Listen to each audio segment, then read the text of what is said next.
ဟုတ်ပြီ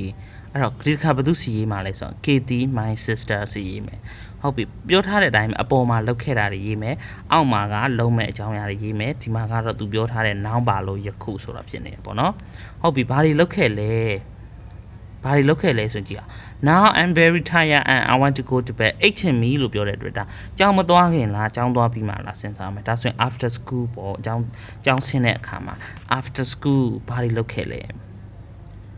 after school အဲ့ဆေးမှာကြက်ခဲ့တဲ့ဟာကြီးပြန်ထည့်ရုံ after school ကျောင်းပြီးတဲ့နောက်ကျောင်းဆင်းပြီးတဲ့နောက် I tidy up the desk ခုံတွေကိုစာကြည့်စပွဲကိုတန်ဆင်းရေးလုပ်တယ် and I ဘာလုပ်သေးလဲ clean the bathroom ရေချိုးခန်းကိုတန်ဆင်းရေးလုပ်တယ်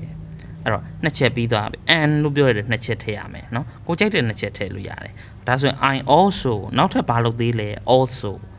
နောက်ထပ် level လုပ်တယ်ဘာလုပ်လဲ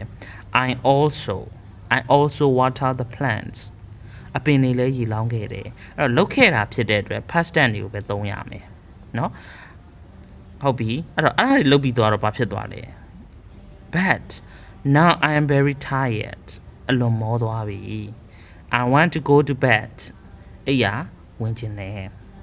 okay အဲ့ဒါဆိုတော့ယခုလုပ်တဲ့အထိပြီးသွားပြီဒါဆိုမနေ့ပြန်ဘာတွေလုပ်မလဲဆို tomorrow I will လို့ပြောပြီเนาะဘာလို့ပြောထားလဲ tomorrow I will အဲ့တော့မနေ့ပြန်ဘာလုပ်မလဲဆိုတာပြောပြီအဲ့တော့ I will also ဘာလုပ်မလဲเนาะကိုစိတ်မှာကြက်ခဲ့တဲ့အကြောင်းအရာတွေကိုပြန်ပြီးတော့ရေးရုံပါပဲ I will also fold the clothes အဝတ်တွေလည်းခောက်မယ်မနေ့ပြန်ကြောင်းသွားကန်နေဆိုတော့เนาะ I will also fold the clothes အဝတ်တွေခောက်မယ် I will also cook my breakfast မနေ့စာချက်မယ်ဒါစားစီတဲ့ပြင်ကိုသိတဲ့10ချောင်းတွေကနေပြီးတော့ရေးလို့ရတယ်เนาะတပြီးရင် I